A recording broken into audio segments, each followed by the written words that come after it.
Hey, so we went on down the island a little ways. Couldn't help but notice this plant right here. And I've talked to people about it before at the store, and they're like, oh, I don't want no holly. I don't want any Weeping Yaupon Holly. Well, that's what this glorious thing is right here. And this thing is beautiful. Of course, it does get large, but this makes such a statement in front of this beautiful house right here. And you can already see where it has berries on it.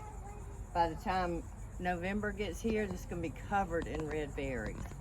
So this is just an awesome plant. It does well. It can handle all the conditions they have here and that we have in Aiken. So this is just a gorgeous plant. And if you come on around, they have beautiful juniper. But here's another plant we sell. And we sell the dwarf variety of this one. We typically don't sell the one that gets quite this big.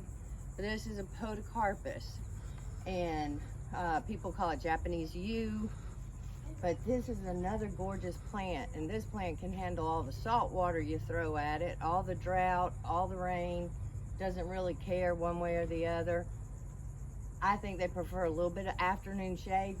I think this one and some of the ones all the way around are probably in full sun all day here. So anyway, this is just another gorgeous example of some of those common plants that you can use at your house.